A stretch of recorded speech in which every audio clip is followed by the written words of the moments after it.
Inshallah, the topic of discussion today is the topic of money. Is the topic of money. Allah Azza wa Jalla told us, لا تنسى نصيبك من الدنيا. Don't forget your portion of this life. Don't forget your portion of this world. So no one's going to sit here and tell you that money is haram.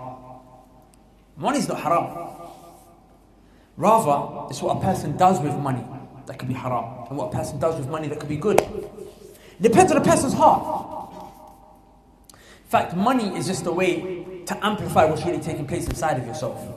If a person's got a good heart, then what happens with that money? He does good with it. He gives that money in charity. He spends that money in khair. He supports his family members. He gives that money in the path of Allah subhanahu wa ta'ala. He builds a masjid here or there, contributes towards a masjid here or there. Again, if a person has a heart that's a bit corrupted, then as soon as he gets that money, what does he do? He thinks of ways to, move further away from Allah subhanahu wa ta'ala. He spends that money on clothes so we can impress the girls. He spends that money on a gym membership so we can get in shape for the girls, a car for the girls, a car so we can show off to the rest of the people. Spend that money on drugs, spend that money on alcohol, spend it in a club, a party. What do you spend your money on? So people, when they say money is the root of all evil, that statement's wrong. It's not. It's the hearts of the people that are evil, and then they do evil with that money. Or if the hearts of the people are good, then they do khair with it. Does that make sense? I actually go a step further and say the Muslim community got it a bit wrong with the way that they look at money. Our youngsters are made to feel as if having a sustainable, healthy income is something bad. And that's wrong. That's wrong. Because when you don't encourage these young brothers to go out there and make some good money, what's going to happen? They're going to be on benefits. And I don't know about you, but one of the most embarrassing, cringy sights that, alhamdulillah, I haven't seen in person, but I heard about it, and I can just picture it in my head, and it makes me feel so sick to my stomach. There's a brother with a beard, Allahumma barik, long beard, though, trousers above his ankles, a sister with a niqab, jilbab, signing on the benefits from the government. Go into the hands, go into the feet of the kuffar and asking them. Now, of course, there are some situations in which benefits are beneficial, where you're deserving of it. Disability and this, that, and care. I'm not trying to put someone down for taking benefits. That's not what I'm saying. Because even in the Sharia, the government would help the one who's in need. We're not talking about those who are in need. We're talking about those who choose that life. He's young, he's energetic, he's got resources to go out there and grind, to go out there and make that money. But you know what? He takes the easy way out. He starts to just sign on to the job seeker's allowance, where he could use that youth, that energy, that time that he has to produce something. Or, what does he do? He's lazy. So he tries to take the easy way out by selling drugs and doing fraud. I'll be honest with you. Selling drugs is not hard. It's not hard. And doing fraud is not hard either. I promise you one thing though. A guy who's got a real job, he makes more than your average drug dealer. The amount of time, effort that you put into selling drugs, doing a little AC scam here and there, when most of them are failing anyway, and the bank is shutting down your account, you're getting blacklisted. The guy who just went out there and got a job, he actually made more money by the end of it. Do the calculations one day. But everyone's looking at what? Everyone's looking at the cartel. Everyone thinks that they're going to be that one godfather who made it. The reality of the matter is, the godfather never existed, bro. It was a fictional tale. And no one really ever makes it in the drug game. Who is that guy? Pablo Escobar. He's the guy that made it big. He was the highest. And even him, how did his life end? There's no drug dealers that make it. There's no fraudsters that make it. Because at the end of the day, Allah subhanahu wa ta'ala told us something. Those who turn away from Allah subhanahu wa ta'ala's signs, they turn away, they ignore. The reminder comes day in, day out. It comes in time after time, and he keeps turning away. He doesn't want to listen. Allah said, no problem. فَتَحْنَا عَلَيْهِ أَبْوَابَ كُلِّ شَيْءٍ. We're going to open every door for him. He wanted that money. He wanted the success. He wanted the girls. He wanted the clothes. He wanted the cars. No problem. We'll open it for him. حَتَّى فَرِحُوا. This person is in a state of enjoyment, Allah says. He's got his money, couple fraud scams, little bit of drug money on the side. Maybe he got a mortgage, a loan, made some haram money, student loan, got some riba on there. Whatever it is that he's doing, he's making that money. He didn't listen to all of those ayat and all of those ahadith and all of those reminders he was being given. He turned away. Allah said, no problem, we'll open the door for him. Enjoy it. Why? Now, Allah sealed your heart. Allah sealed your heart. Allah knows you're not going to listen. And now Allah subhanahu wa ta'ala wants to deliver you a timely punishment for your rejection of him when he was calling you to him. So Allah said, now I'm going to make you go even further deep into this path that you want. Allah said all of the doors will open. The doors to girls will open. The doors to cars will open. The doors to everything, fame, popularity, all of this will open for you. Hatta farihu. Allah said to the point where you are in the climax of ecstasy, enjoying it, living life untouchable, Instagram posing, showing people what you're really about, stunting for the world. And then Allah said, what will we do? Allah said, we'll grab him. How? Baghtatan, suddenly, out of nowhere, he'll be grabbed. He'll be seized. He will have no one to help him at that point in that stage. There'll be no one to help him.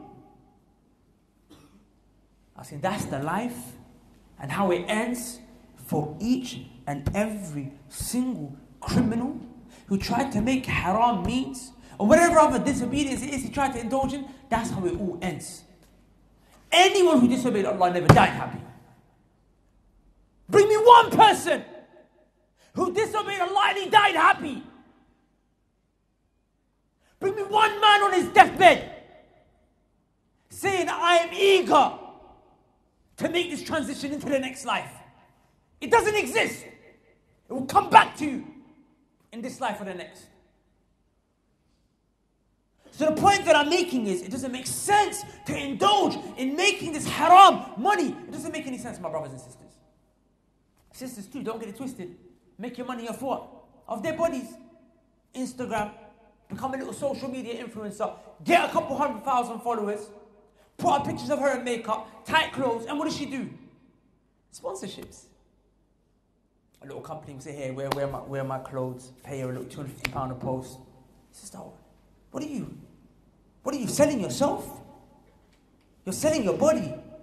You're selling your image, your figure, your looks for a measly £250 a post.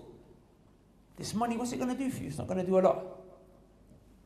Rather, a very scary hadith that the Prophet sallallahu alaihi wasallam mentioned, if it's in Sunnah Tirmidhi, if I'm not mistaken.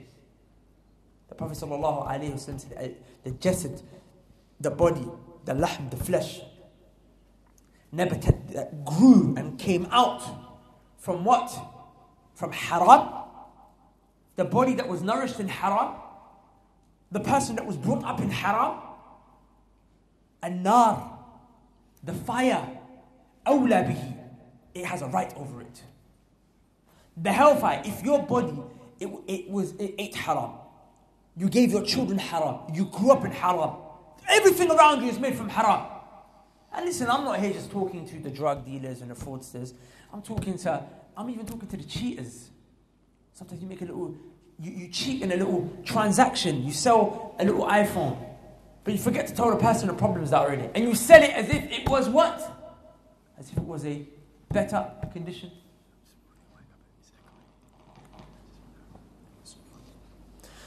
So you sell the iPhone. You sell the iPhone knowing that there are some problems in it. You deceive the person in this transaction. And the Prophet ﷺ, what did he say? He said, if two people are engaging in a transaction and they clarify They clarify the thing that they're selling. Listen, I've got a phone here, cracked screen, battery life's a bit low. That's what's bad with it, and here's what's good. They are honest. What did the Prophet ﷺ say? بُورِكَ فِيهِمَا. That the two people who are engaged in this transaction, they'll have barakah now. They'll have barakah in this transaction. The money that he made from the phone that he sold, that money, there'll be barakah. And the phone that he took, he'll have barakah in there too. But like when people, they lie. When people, they lie and they deceive and they cheat on a transaction that they engage in. The Prophet ﷺ said, Allah, He destroys the barakah in there. He destroys the barakah in there. There's no barakah left. That phone, it's not going to last you very long. And that money, it's not going to get you very far. I know a brother who engaged in a AC scam back in the days. Back when I was young. I know the fraud has evolved and it's changed and there's different types and whatnot. From my older generation, they used to do AC scams. And he made a good amount of money one particular day. And he bought a chain. A fat silver chain. He also bought a new phone. A new phone with it. He bought a fat silver chain and a new phone. And what happened? One day he dropped his phone in the toilet and his chain got snatched from him. It doesn't last. There's no barakah in there. There's no blessing. There's no blessing. Actually, you can have £5, but if there's barakah, you'll enjoy it more than a man who has 500. You can have £5, and you can enjoy that more than a man who has 5,000. Now, barakah is the ability to enjoy it. Barakah is the ability to have something small, but it lasts for a long time. My teacher, Ustad Abdul Rahman, he told me a story of a man in Somalia that he used to know. He said this man was one of the poorest men in the village. Every day he would sell sweets. That's how he would make his living. He would make his living by selling sweets. So he would make 5 sweets every day. Why would he make 5 sweets? Because the profit he would make from selling those 5 sweets was enough that he needed to survive for that day. For him and his family. So he'd make the sweets, sell it in the marketplace. Is 5 a lot? Is 5 sweets a lot? It's not a lot. So quickly he finishes. And he wasn't greedy. He made that money, put it in his pocket, went home, paid, gave his money to his family, this, that, wife, sorted her out, nafaqah, done. Then he goes straight to the masjid. He said he would be the first man in the masjid and the last man out the masjid. There would never be a class, a dars in the masjid except that he was in that class. And you'd never find anyone happier than him. You'd never find anyone happier than him. Now, I'm not here telling you just to make 5 sweets and sell them. I'm not saying that. Your needs are more than selling 5 Kinder Buenos. Your needs are more than that. But what I'm trying to show you is that it doesn't mean that you need big money to enjoy life. Like that man only had the equivalent of profit from 5 sweets, 5 Kinder Buenos. But he enjoyed life more than a multi-millionaire. So barakah is something that you need. But like when you lie, you cheat and you steal, there's no barakah. You can't enjoy it. As a side benefit, the same thing here applies to marriage. When a sister wants to marry a brother, when a brother wants to marry a sister, they present themselves as something that they're not, they deceive. So if this transaction right here, selling a phone, selling an item, is a transaction in which the Prophet wanted you to clarify so that barakah can enter inside of it, then it's awla, it's greater and more befitting that applies to a relationship between a husband and a wife. Because that contract is greater now. That contract is more now. But like if the sister wants to meet the brother with makeup on, and even though, she on that day might not have heavy makeup on, but she'll make sure she puts the concealer on and she's, concealing all these deficiencies that she has. The brother makes sure, the brother smells, he's a stinky brother, but that day, what he does? He goes and buys a fresh outfit. He makes sure that, he puts all this perfume on. It's not him on a day-to-day. Does that make sense? But he's pretending what he's not. Of course, I'm giving you trivial examples just because I want to drive the point home. I know not anyone really smells that bad. But the point I'm making is, which I want you to understand, is clarify your shortcomings. That doesn't mean expose your sins. No. So exposing your sins is haram. You're not allowed to do that. Like, be real. Look, I'm a bit short-tempered. I'm a person, I want this, that and the other. Sisters, to be honest, I believe are some of the biggest culprits when it comes to this. When they want to get married, just because they want to get married, they will act as if they are angelic. Don't worry, I just want to live for Allah's sake. I don't care if I don't have no money. Blah, and then she'll sell her brother a dream. And then what happens? At the end of the month, you don't buy me nothing, don't bring me no flowers, don't get me no handbag, blah, blah, blah, don't take me holiday. Baby, you signed up for this. You told me you were about this life. I thought you wanted to be a zahid, you wanted to be an aesthetic. What happened? Just be honest. Be honest. And that was a digression. Coming back to the point. I'm saying haram money, it doesn't get you very far. But like with that said, brothers and sisters, I'm not saying don't make money. Making money is something that I think we should encourage our young brothers and sisters to do. The Prophet ﷺ told us that there are only two situations in which a person is allowed to be jealous, not envious. Envy is when you're jealous, but you also want Allah to take that thing away from the person who has it. Like a jealousy is, I wish I had that as well. I wish I had that as well. Without wanting it to be lost from the person who has it. There's only two things you're allowed to be jealous in a person of.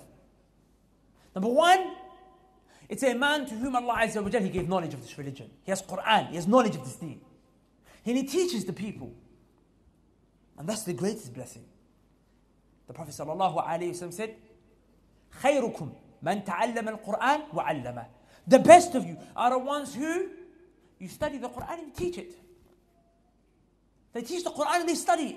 That's the best. There's nothing better than a person who's a scholar, a person of knowledge, and a person who attends the circle of knowledge. Another hadith, the Prophet ﷺ said, he said, الدنيا, he said, الدنيا ملعونة. This dunya is cursed. ملعون ما فيها. Everything inside of this dunya is cursed. Everything in this entire world, its existence, it is cursed by Allah Azza wa Jalla. It's cursed. إِلَّا ذِكْرُ اللَّهِ, except for four things. Number one, the remembrance of Allah. وَمَا وَالَاهِ, and anything that comes, that is connected, that has a relationship to the remembrance of Allah Azza wa Jalla. Number two, أَوْ عَالِمًا أَوْ مُتَعَلِّمًا. The one who's a scholar, the one who's a sheikh, the one who's a talib al-ilm mutamakkin, the one who's a student of knowledge, has knowledge, possesses it, strong, grounded in knowledge. And muta'allima, the one who's studying. Alhamdulillah, you guys have encompassed all four of these right now. MashaAllah. This is a remembrance of Allah, it's a circle of knowledge that we're in. It's a circle of dhikr. It's a circle of dhikr that we're in right now. It's greater than money, brothers and sisters. It's a circle of dhikr that we're in. وَمَا وَالَاهِ, it's connected to it. Inshallah, we want to one day be people of ilm. But we are studying right now, right? We are acquiring something. So anything and everything outside these walls of the masjid is cursed. So this is the first thing. And it's greater than money, brothers and sisters. And I mention this because I want to contextualize. I don't want anyone to think that the result and the objective of this talk is for me to tell you, go out there and make money for any frivolous reason and then forget the deen, which is actually the foundation. Because the money, as you're going to see in the hadith that I'm talking about, is actually here to aid your religion in the first place. So the point is the first thing that you're allowed to be jealous of a man or a woman who has knowledge, number one. Number two, the Prophet ﷺ said, a person to whom Allah Azza wa Jalla gave wealth and he destroys his wealth in the path of Allah. He destroys his wealth in the path of Allah. He spends and spends and spends and spends and spends and spends. Now, of course, if he's spending in the path of Allah, that means he has to have taken care of his family, right? He has to take care of his family, right? He's got his wife to take care of, kids to take care of, parents to take care of, right? They're good, they're already nice. He's already nice them. But he's got so much above and beyond that he spends and spreads his money in the path of Allah Azza wa Jal. Because through it he's able to acquire so much reward. And wallahi, these are the two things that the da'wah needs. These are the two things that give victory to this deen. Is knowledge and money. Is knowledge and money. How did the Christians come and convert the Muslims into Christianity in Africa? How did they do that? How did they do it in Indonesia when they go there? How did they do that? They go and they give them food.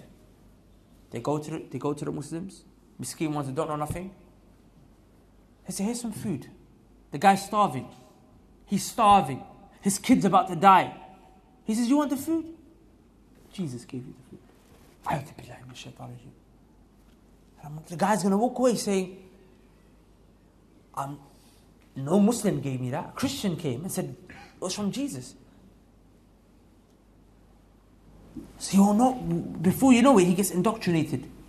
And he walks down that path. And why is it that Mary, the Catholic, and Thomas, the Protestant, why is it they able to do this? You know why? Because they went and got good paying jobs. They went and hustled hard. And they were able to spend that money in batil, in falsehood. And they're not going to get no reward for it. Their deeds are going to be haba'an manthura, scattered dust particles in the Day of Judgment. Nothing's going to come from it. But they're able to do something because they have that, right? It's like when you can combine between knowledge and you can also have money, then you can make that da'wah grow. You can do something for your community. Does that make sense? When you're generous to people, you get their hearts. Not just that, it's honorable. The man should never be asking. Should never be asking. The hand on top is always better than the hand at the bottom. Right? But when you don't have money, you have to ask people. This is the most humiliating and embarrassing thing that you have to ask someone. Can you lend me some money? Can you give me some money? When the Prophet ﷺ told us, إِذَا سَأَلْتَ فَاسْأَلِ اللَّهِ. If you're going to ask only Allah. فَلَا تَدْعُوا مَعَ اللَّهِ أَحَدًا. Don't call upon anyone else next to Allah, besides Allah. But you have to now ask the humans. Can you give me some money? Can I have some money? Can I have this? Can I have that? Like a man whose pockets are healthy, Allah barik, he doesn't have to ask anyone except for Allah subhanahu wa ta'ala. It's honorable. It's honorable. Rather you help people as opposed to being helped. So then the point here is that our community got it a bit wrong. We've got two extremes. Either we go out there, we get that money, we get it in haram. And when you come to the deen, you become a hermit. You become a hermit. We're not monks. Just sit in a corner, and you don't do nothing. Don't produce. You don't produce nothing. Let me give an example of a companion to paint a picture. Abdurrahman ibn Auf radiyallahu ta'ala anhu was from the top 10 promised Jannah. He's from the top 10 promised paradise. From the top 10 companions promised paradise. So he was from the most righteous men from this ummah. After the Prophet ﷺ, there were 10 men that were the greatest men who walked this earth since the Prophet ﷺ. He was from the 10 greatest men who walked this earth after the Prophet ﷺ, from this ummah. Of course, we're not talking about the rest of the Prophets, because obviously they're greater than the companions. His name was Abdurrahman ibn Auf radiyallahu anhu. He came to Medina poor. He came to Medina broke. He left everything, all his riches and wealth, behind in Mecca. He comes to a new city, Medina, left everything behind for the sake of Allah, because he couldn't worship Allah properly in the way Allah wanted him to be worshipped in Mecca. So he came and he left for the sake of Allah. When he came to Medina, the Prophet ﷺ paired him up with a man called Sa'd. Sa'd radiyallahu anhu. Sa'd was a rich man in Medina. Sa'ad had a big house, Sa'ad had a lot of wealth, and Sa'ad had 2 wives. So Sa'ad turned around and said to his brother Abdurrahman, who came from Mecca, he said, Ya Abdurrahman, he said, my house, I'm going to divide it in half for you. You take one half, I take the other. My wealth, I'm going to divide it in half for you. You take one half, I take the other half. And he said, my wives, pick whichever one you want. I'll divorce her on the spot so you can take her. That's a level that's unheard of. That's a level of brotherhood that's unheard of. The Prophet ﷺ said, لا يؤمن أحدكم حتى يحب لأخيه ما يحب لنفسه. None of you will truly believe until you love for your brother what you love for yourself. He said, look, I love my wives, I really do. But at the end of the day, my brother hasn't got one. He needs a wife. So, you pick. You pick. And I'll give her to you. Most of you would take up this opportunity. Most of us would. Like in Abdurrahman ibn Auf radiyallahu anhu was a different kind of man. Easy riches, easy marriage, easy wealth was in front of him. He said, Barakallahu feek, thanks but no thanks. Show me where the marketplace is. Show me where the marketplace is. No problem, told him where it is. The next day, he took, I think it was half an amount of butter or something like that.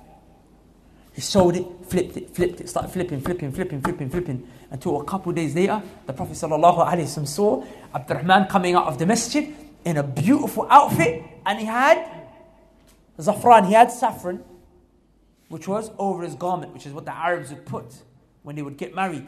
He said, what's going on here? Abdurrahman's like, Ya Rasulullah, I got married. It's my walima today. Everyone's thinking, what happened?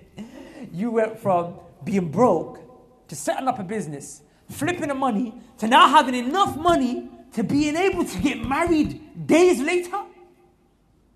That's rags to riches. That's rags to riches. Like, and he did it. He went out there and he worked. He relied upon Allah, nobody else. And this is exactly what Allah subhanahu wa ta'ala said in the Quran. Allah subhanahu wa ta'ala said, وَفِي السَّمَاءِ رِزْقُكُمْ وَمَا تُوعَدُونَ فَوَرَبِّ السَّمَاءِ وَالْأَرْضِ إِنَّهُ لَحَقٌّ مِثْلُ مَا أَنَّكُمْ تَنْطِقُونَ. Allah said that your rizq is in the sky.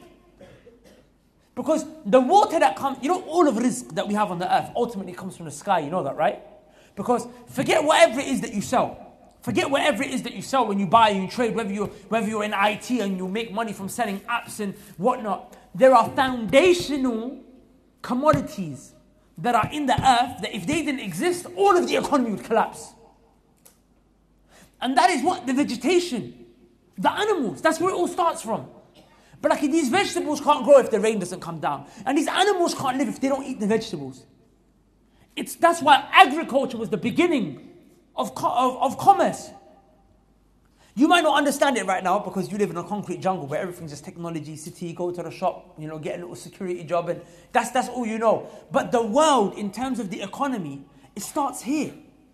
If you take all of agriculture away, and if you take all of the farming and animals and the crops, you take it all away, the whole economy of the country and the world will collapse. So it starts with the water that comes from the sky. Allah said, وَفِي السَّمَاءِ رِزْقُكُمْ. Inside the sky is your rizq. And then Allah said, فَوَرَبِّ السَّمَاءِ وَالْأَرْضِ. Allah said, I swear. Allah took a qasam. Allah said, I swear by the Lord who's in the heavens and the earth. Who is saying this? Allah. Allah is saying this. Allah is saying, I swear by the Lord who is in the heaven, by the Lord of the heavens and the earth, sorry. I swear, I take a qasam. Allah is saying, I swear by the Lord, by the one who is the Lord of the heavens and the earth. إِنَّهُ لَحَقٌّ. This is true. How true is it? It's true, it's certain, the way, when you talk, and I'm certain that you're talking, the way I can see you're talking. أَنَّكُمْ تَنْطِقُونَ. The way you're talking. Just like the way you talk, that's the way that your rizq is in the sky. It's coming to you. It's going to come to you. Why are you worried for? It's going to come your way. Allah will provide for you. You just have to work for it. Another hadith, the Prophet ﷺ said, لو أنكم توكلون على الله حق توكله. If only you trust in Allah the way He deserves to be trusted. You relied upon Him the way He deserves to be relied upon. لَرَزَقُكُمْ كَمَا يَرْزُقُ الطَّيْرِ. You would have been provided for like the bird. How? What does that mean? It leaves its nest with an empty stomach in the morning. It comes back full with even food for its little chicklings, for its little babies. Have you ever wondered? The bird leaves the nest on an empty stomach with nothing. But the bird always comes back every day with food for itself and its children. Like, have you ever gone a day hungry? Ask yourself that. The same way Allah provided for that bird, He provided for you. Have you ever, I ask you, have you ever, no matter how hard times have been, no matter how stretched your pockets might have been, no matter how hard, has there ever been a day where you went hungry? Where you starved? Every day Allah provided for you. You still didn't believe Him though. The same way He provides for you every day, He'll carry on providing for you. It's upon Him. وَعَلَى اللَّهِ رِزْقُهَا. Allah said, upon Allah is the rizq of every single creature on the face of this planet. It's not upon you. Allah is going to provide for you.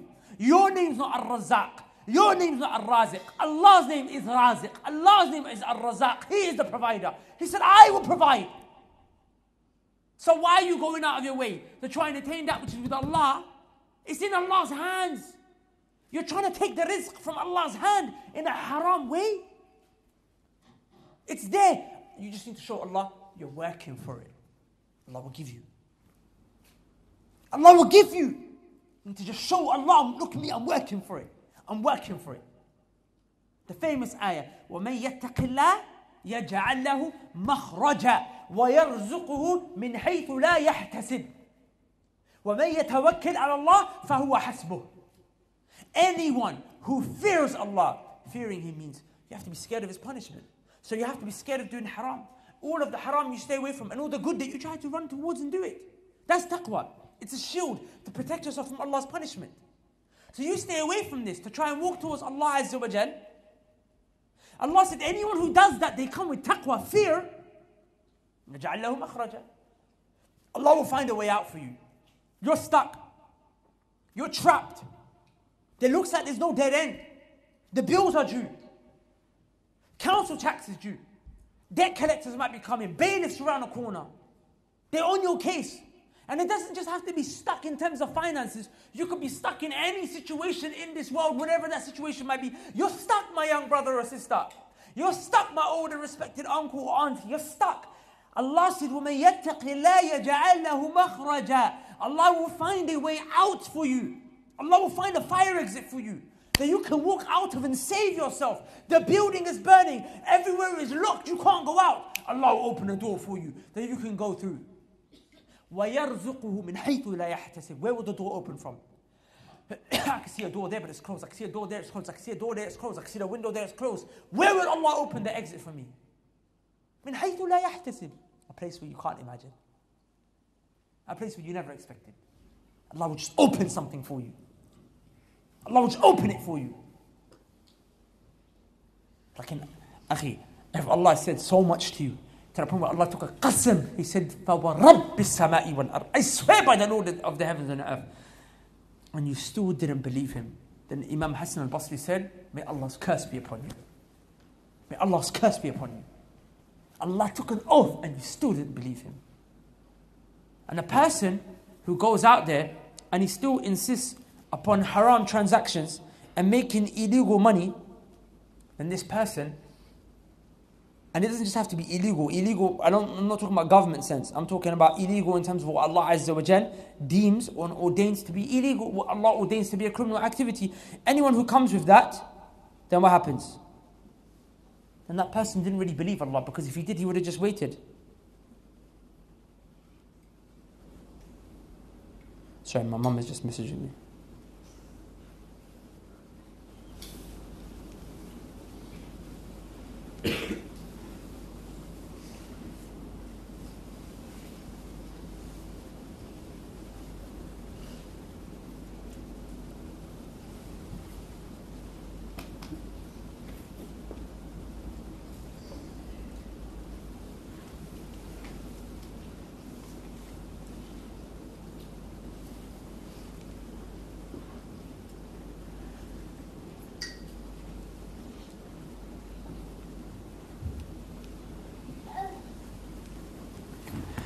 So I'm saying, go out there, brothers and sisters, and get that money. Hustle, work hard. But do it in a way which is pleasing to Allah subhanahu wa ta'ala. And can I also tell you something, brothers and sisters? Wallahi, Muslims should be entrepreneurs. Muslims should be entrepreneurs. You understand what entrepreneur is? Be a businessman, businesswoman. Have your own enterprise. Have your own project. Because I don't know about you, but I can't be taking orders from Jack. I'm trying to go pray Jum'ah, and Jack's there like, no. But Jack, you're a kafir though. How's a mushrik telling me what to do? I can't take orders from a disbeliever who doesn't understand my religion, my deen, my needs. It's humiliation. Wallahi, it really is humiliation. It's humiliation, my brothers and sisters. That if you don't obey Bob and Michael and, he's an alcoholic, drinking on the weekend and, flirting with his colleagues, this shaitan, if you don't obey him, you don't get paid at the end of the month. So you're doing what? You're doing your best to try and suck up to him. You're doing your best to just make Jack happy so you get a little promotion. A'udhu billahi min shaitan rajim. If you need to obviously go out there and I'm not saying it's haram to work for a kafir, I'm not saying that. But I'm trying to tell you what to aspire towards, which is better. You lot should be entrepreneurs. But we live in a day and age where making money has honestly never been easier. But the people are lazy. They're lazy. They want to sell drugs, they want to do fraud, they want to take benefits because it's the easy way out. And like I said, in the end, you won't even make as much money as the guy who actually done something proper. And number two, Allah Azza wa Jalla will grab you in this life and the next. So go out there and do something beneficial. Honestly, uni, I'll be honest with you, man, unless you're a person who's got a specific trade that you're after, a specific skill, a specific job in mind, like for example, doctor. You want to be a doctor, and that's why you're going to go to uni to study medicine? Or you've got a specific, career in mind, and you cannot study that career or get the qualifications for that career except for university, then I understand you want to go to university. If not, my brothers and sisters, wallahi, billahi, wa tallahi, wa rabbil Kaaba, you're wasting your time. You're wasting 9 grand a year on just the tuition fees. And extra you're going to waste by what? The commuting back and forth or living on campus and then the food and all of that. You're wasting money. When wallahi, you could have taken out the time. If you have the discipline to do, wallahi, you could have gone, for example, to Waterstones. Take even 1 grand out of that £9,000 for the first year and spend it on purchasing books or finding courses and programs where you understand money, where you understand finances, where you understand project management, where you understand marketing, where you develop these skills, administrative skills. You learn these skills and set up some kind of a business yourself. What do you enjoy? Set up a thobe company, importing, exporting thobes, fragrances, look at investments, invest in halal stocks, commodities that are profitable and at the same time permissible. Study Islamic finance, because you can't do these things if you don't know Islamic finance at a basic level. What's halal, what's haram, what's permissible, what's not. Do a plumbing program, start up a plumbing company. It's always better to have a skill that you need, that you could use with your hands. Because you can always have that money as long as your hands are there with Allah's permission. Wherever you go in the world, no problem. You need a job done, I can do it with my hands. But I'm not saying become a plumber and just be the guy fixing people's toilets. I'm saying, why don't you think of a plumbing empire? The imagination, it goes as far as you guys want. Not just that, we live in a day and age, wallahi. I'm just trying to give you practical examples. We live in a day and age where everything is about technology. So, forget uni. I heard people are going to uni. And who studies computer science here? Anyone study computer science? So I'm hearing that you're going to uni and they're teaching JavaScript. Is that true? But no one uses Java anymore. Am I wrong? Java is not really something that you're going to make money from. You need to be studying what? What's the one that they do for Apple and iPhone and stuff like that? Swift. And C++ if it's Android. You think I don't know these things? I'm on to you, IT guys. I'm saying, study that, but look at that. In uni, they don't teach it to you. You know why? Because they don't care. People who study Swift, they don't study at uni. They teach it to themselves. I know a brother who brought a fat Swift textbook, how to make apps from the iPhone. He bought it from a bookstore. He literally spent 2 months like a mad scientist His hair growing all over the place, falling asleep on his keyboard, arms, sleeves rolled up, and he taught himself and he mastered Swift coding. Now the brother, Allah Barik, didn't even finish uni. 2 years through his uni degree left. He said, I'm done. Forget uni. He was studying engineering. He said, I'm done. He went to Sky. Sky's making some big, software, some big programming thing. He put himself forward. Regardless, all the people got the qualifications and the experience for years and years and years and years. What do? They give him a job straight away. They're paying him over 25k plus. He's living at home with his parents. He's earning 25k plus. He's been at the job for 2.5 months. Half the time he was sick, he couldn't even go into work. But they thought this guy's so amazing. They told him just the other day, they're trying to convince him, they're trying to force him. They're actually calling him after working hours. For what? Saying, we want to give you a promotion for another job that pays £45,000 a year. He's telling them, I don't even want the job because I'm about to leave. He's about to start a program and a course where he teaches people how to do coding. Going to charge people £500 a month, that's what he's telling me. And they're begging him, no, please stay. And he taught himself. It's about hard work.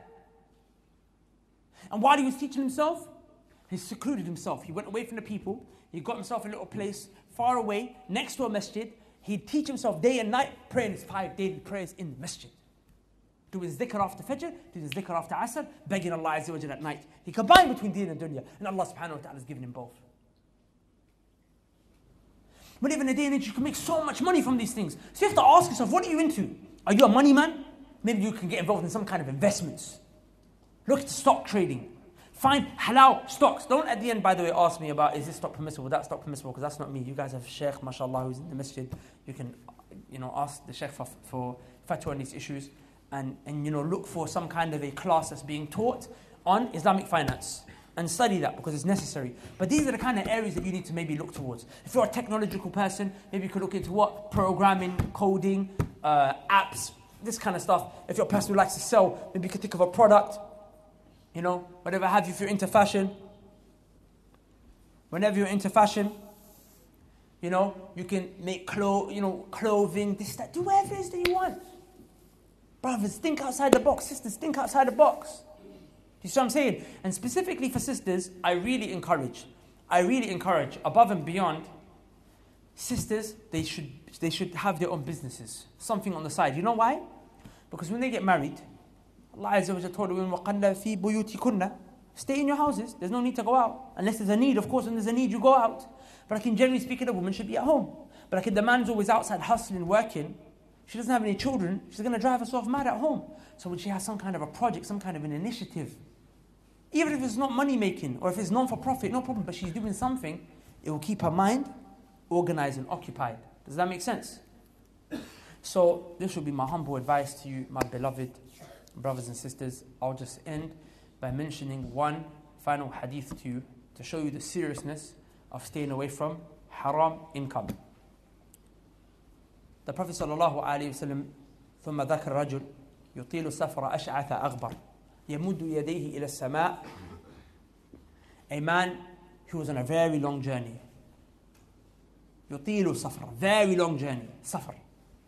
أشعث أغبر, his head and hair is all disheveled and rough and his clothes are dusty and grimy and he looks broke. He looks like he just came, out the desert.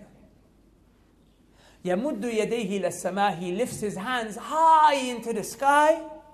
And what does he say? Ya Rabbi, Ya Rabbi. My Lord, my Lord. Pay attention. He's asking for a dua. And he's doing 4 things. The Prophet ﷺ described him with 4 things. These 4 things are the asbab, are the reasons for your dua to be accepted. Number 1, the Prophet ﷺ told us 3 du'as are not rejected, which is a man on a journey, a man who is on a journey, and 2 others. But we'll stick to the point here because time is short. A man who's on a journey, let alone a long journey. Any journey, if you're on a safar, your dua is accepted. Like here the Prophet said, يُطِيلُ السَّفَرِ. The longer the journey, the more likely your dua is to be accepted now. Why? Because the traveling is a portion of adab. Traveling is hard. Traveling is difficult. Traveling is painful. You get dejected, humiliated, you're a stranger in a different town, different area. You're at the behest and the mercy of these people. You don't know the culture, you don't know the customs. Does that make sense? So, it's hard. In that situation, when it's hard, your dua is likely to be accepted. Next, أشعث أغبر. He's a person who's dusty, disheveled, hairs all over the place, broke looking brother. Lower class looking brother. The Prophet ﷺ said, these people, how many of them will be rejected from the doors of the people? Like if they were to swear by Allah, Allah would make it happen. The third thing, يَمُدُّ يَدَيْهِ إِلَى السَّمَاءِ. He lifts his hands high into the sky. The Prophet ﷺ, anytime he wanted the dua to be accepted more, he would raise his hands higher. Like in the Battle of Badr, the night before, he lifted his hands so high that his cloak fell off of him. Sallallahu alayhi wa sallam. So the higher you lift your hands, the more likely that your dua is going to now be accepted. That threw me off. Sorry, I don't know what's going on there. That threw me off. We've got a drone in the masjid. Anyway, try and ignore the drone and just focus on me, guys. Focus on me, inshallah. Are you listening, yeah? So, the Prophet ﷺ said, يَمُدُّ يَدَيْهِ إِلَى السَّمَاءِ. He lifted his hands high into the sky. High into the sky. The fourth thing is that, what did he do? He said, Ya Rabbi, Ya Rabbi. He called out saying, my Lord, my Lord. Now what's powerful about this name of Allah, my Lord, is that in the Quran you notice whenever the prophets are in desperate need, whenever the prophets are in a difficult situation and they need their dua to be accepted, they call out and say, Rabb. And whenever they say Rabb, what did Allah say after that? فَاسْتَجَبْنَا لَهُ. We accepted the dua. So this is one of the secrets of the Quran, my brothers and sisters, is that when you use the name Rabb, your dua is going to be accepted now. رَبَّنَا آتِنَا فِي الدُّنْيَا حَسَنَةً ها رَبِّي جَعَلْنِي مُقِيمَ الصَّلَاةِ وَمِنْ ذُرِّيَّتِي ها رَبَّنَا ظَلَمْنَا أَنفُسَنَا رَبَّنَا always رَبَّنَا رَبَّنَا هَبْ لَنَا مِنْ أَزْوَاجِنَا رَبِّ هَبْ لِي مِنْ لَدُنْكَ ذُرِّيَّةً طَيِّبَةً. Rabb is the name that Allah wants you to use when you make dua. Because this name means Allah is the master, you're a slave. Allah, you're in control and I'm not. Allah, you're in charge and I'm not. Allah, you're high and I'm low and weak. Allah, you have ability and I have nothing. Allah, you're the one who gives and I'm the one asking. Allah, you're rich and I'm poor. Rabb, it encompasses all of this. So then these four characteristics, if you have them, the dua is accepted. Number one, you're on a journey. Number two, you look dusty, lower class person you look like. Number three, you raise your hands high into the sky. Number four, what is it that you do? What do? You call out with the name Rabb. Is this person's dua going to be accepted? Of course it will. But not the man that the Prophet is talking about here, sallallahu alayhi wa sallam. You know why? Because the Prophet said, وَمَطْعَمُهُ haram. His food is haram. وَمَشْرَبُهُ haram. His drink is haram. وَمَلْبَسُهُ haram. His clothing is haram. وَغُذِيَ بِالْحَرَامِ. He was brought up in haram. He came out of haram. فَأَلَّا يُسْتَجَابُ لِذَلِكَ. How is Allah going to accept his dua? How? It's not likely, is it? That doesn't mean it can't happen, because sometimes Allah even responds to the dua of some kuffar. فَإِذَا رَكِبُوا فِي الْفُلْكِ دَعُوا اللَّهَ مُخْلِصِينَ لَهُ الدِّينَ فَلَمَّا نَجَّاهُمْ إِلَى الْبَرِّ إِذَا هُمْ يُشْرِكُونَ. Sometimes Allah responds to the dua of some kuffar who are in distress. But the point is not likely, brothers and sisters. You're going to struggle. You're wondering why your dua is accepted, not being accepted. You're wondering why your dua is not being accepted. It may be because of what? It may be because of the haram money that you're doing and the haram things that you're bringing into your life. And Allah Azza wa Jal will not accept your dua. Allah said, إِنَّمَا يَتَقَبَّلُ اللَّهُ مِنَ الْمُتَّقِينَ. That verily Allah, He only accepts from those who are muttaqeen. Only accepts from muttaqeen. That makes sense, my brothers and sisters. So imagine when you're asking Allah in Ramadan, Allah, give me Jannah. But you're in haram and your dua has not been accepted, akhi. Imagine you're on your deathbed and you're saying, Allah, forgive me for my sins. But you earn money through haram. فَأَلَّا يُسْتَجَابُ لِذَلِكَ. How will your dua be accepted? Akhi, dua you need to get to Jannah. The Prophet ﷺ said, الدعاء هو العبادة. That dua is ibadah. All of ibadah is dua. In your salah you read al-Fatiha. Is Fatiha anything other than a dua? Why do you say Ameen at the end? Because you're asking for it. Ihdina siratal mustaqim, guidance. But you make money out of haram. So your salah, you're at risk. In sajda, the time when you're close to Allah to make dua and it's not being accepted. So please, my brothers and my sisters, be careful. Be careful. And remember, the nar, the fire, the hellfire, Jahannam, the beast, the animal, the creature, which is hellfire, which screams, which roars, which breathes in and out. It talks. It devours. It envelops. It takes. This hellfire, the Prophet ﷺ said, if there is a body that has been nourished, that has come out of haram, أَوْلَى بِهِ, it has a haqq, it has a right over it. It has a right over it. The hellfire will say, you are mine. This is my haqq. The same way your parents have a right to be obeyed in this life, right? The hellfire has a right. It's its right to burn the one who made money from haram.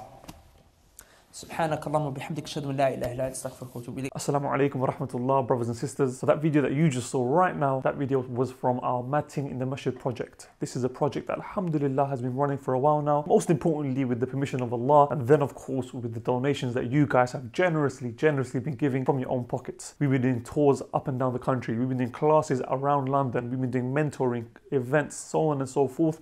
And the videos are there for everyone to see. Alhamdulillah.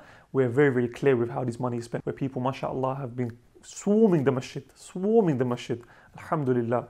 Now, in order for us to continue these events and classes and so on and so forth, we do need to continue with the fundraising. That's why we're asking you to help us out. You know, if we can raise the remainder of the funds that we need to raise within the next 2 weeks, that will sort us out very nicely to the end of the summer, inshallah ta'ala. Just to give you a little example of how effective, with the permission of Allah, this program is, just at the last event, one of the brothers came into the masjid with drugs. He had drugs on him in his bag. And after the talk and after the event, came up to Brother Imran, he came up to one of the speakers and said to them, I've been drug dealing for a while. I've got drugs on me. What do I do with them? I really want to change. He ended up throwing the drugs away. And that's just one person. That's just one example. That's just one story.